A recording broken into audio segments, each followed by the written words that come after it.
Andrew is in his 40s and works full-time as a day centre officer with people who have learning disabilities. Once a week he also runs an athletics club for some of those at the centre. He's opted for home haemodialysis and likes the freedom that self-care gives him. There's more time for me, there's more time for the family.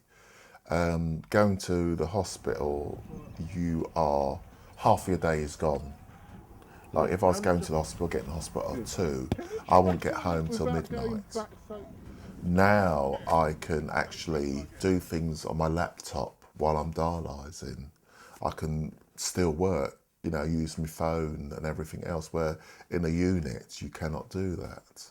And the other thing is I've got my family in the house. People can still come and visit me. Over a few weeks, his family filmed Andrew as they helped him on dialysis, which he does 4 times a week during the evenings.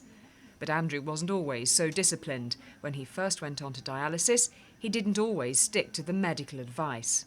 In the early days, I found the restrictions very difficult. I would come on the unit with excess amount of fluid, which made me unwell.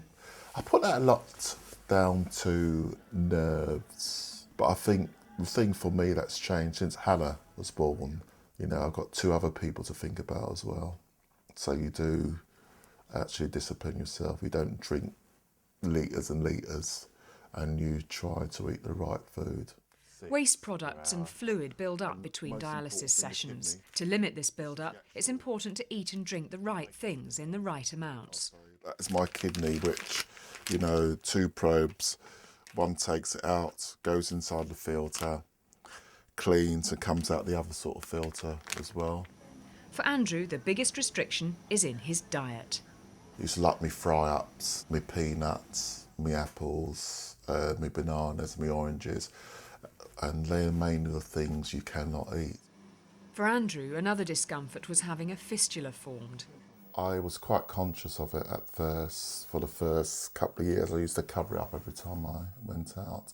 But now, I just take no notice of it and just get on with the life. In the early days of dialysis, Andrew sometimes felt depressed and his mood swings would affect his relationship with his wife Alison. If, like, say, on Monday we arranged to go out, on Thursday, if I don't feel up to it, I won't go. And I used to take every day as it come, which actually was a strain on Alison, mainly because of the way I was actually feeling. We never did anything as a couple, because if he wasn't feeling very well and we were supposed to be going out, he'd stay home. Now I got to the point where I either stayed home with him, not me, so I went without him. Now self-care dialysis allows Andrew to spend more time with his family, something Alison appreciates. Having dialysis at home, compared to how it was when he was in hospital, is completely different. We choose to dialyse when we want to, we have a life when we want to. Andrew is part of a support network for dialysis patients and feels that sharing information is essential. I think it's very important for a patient to actually tell their experiences, and a positive experience. And I always say to people, there is something out there for everyone. Okay, it's a shock to the system. You're going to dialyse 3 times a week. You're going to dialyse from 4 to 5 hours a time. But there is a life out there for you.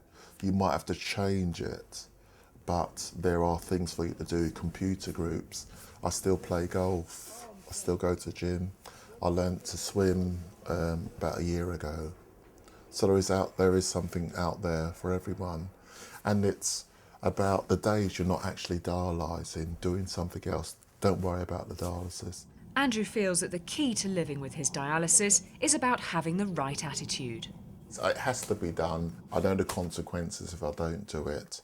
I know the consequences if I abuse it. The thing is, if I can abuse it, the only person that's going to hurt is myself. I'm going to feel rough. Then I'm going to get nagged by 2 people in the house. And I'm going to spend more time in hospital. And the worst thing is that they say that I'm uncompliant. I'll have to go back into the unit. And that is the key to it all.